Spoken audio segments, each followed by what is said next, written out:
လှိုင်းလေကြားကပန်းရွှေကြားဒီနေ့တော့မြမအမှုပညာလောကမှာအစင်းရောအချင်းမှာပြည့်စုံရုံနဲ့မကပဲပြည်သူနဲ့အတူအမှန်တရားဘက်ကခိုင်ခိုင်မာမာရပ်တည်နေတဲ့ CDM အမှုပညာရှင်တဦးကြောင့်ကိုသူဆက်ပေးခြင်းပါတယ်။သူမကတော့လှိုင်းလေကြားကပန်းရွှေကြားလို့တစားခံရတဲ့ CDM မင်းသမီးလေးစန်းနီလာဝင်းပဲဖြစ်ပါတယ်။မင်းသမီးလေးစန်းနီလာဝင်းဟာရခိုင်တိုင်းရင်းသူလေးဖြစ်ပြီးအမှုပညာမျိုးရိုးမရှိပေမဲ့ငယ်စဉ်ကတည်းကအကပညာကိုအလွန်ဝမ်းသာကြည့်သူတူပါ။ရွာမှာဇပွဲတွေလာရင်တချင်းတွေဆိုကျောင်းမရက်တွေမှာဝန္တာရေးခံနဲ့ကပြဖြော်ပြရင်းကနေသတင်းစာတွေကပထရာကြောင်ရှောက်လာကောတာလေးကိုမြင်တွေ့ခဲ့ရကနေသူမရဲ့အမှုပညာခီးလန်းစတင်ခဲ့တာဖြစ်ပါတယ်။ပထရာကျောင်းမှာအကပညာကိုကျိုးသားတင်ယူခဲ့လို့ထူးချွန်ထက်မြက်လွန်းတာကြောင့်ရင်ကျေးမှုဝန်ကြီးဌာနအမှုပညာဦးစီးဌာနမှာဝန်ထမ်းအဖြစ်ခန့်အပ်ခြင်းခံခဲ့ရပါတယ်။အဲဒီနောက်မှာတော့နိုင်ငံတော်အဆင့်ရောနိုင်ငံတကာအဆင့်ဖော်ပြပွဲတွေမှာပါမြန်မာအမှုပညာကိုဂုဏ်ရည်ဝင်ကြွားစွာတာဝန်ထမ်းဆောင်ခဲ့သူပါ။သူမဟာအမှုပညာဝန်ထမ်းသက်တမ်း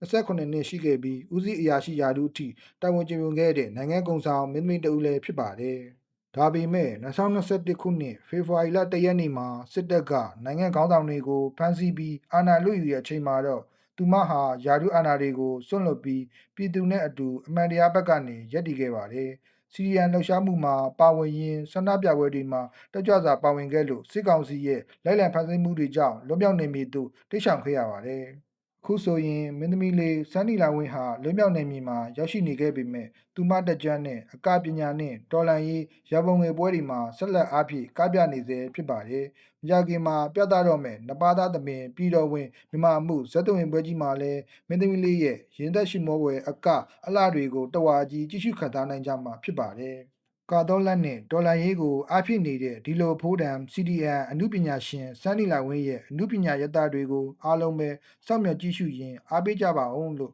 နှိုးဆော်တင်ဆက်လိုက်ရပါတယ်ခင်ဗျာ။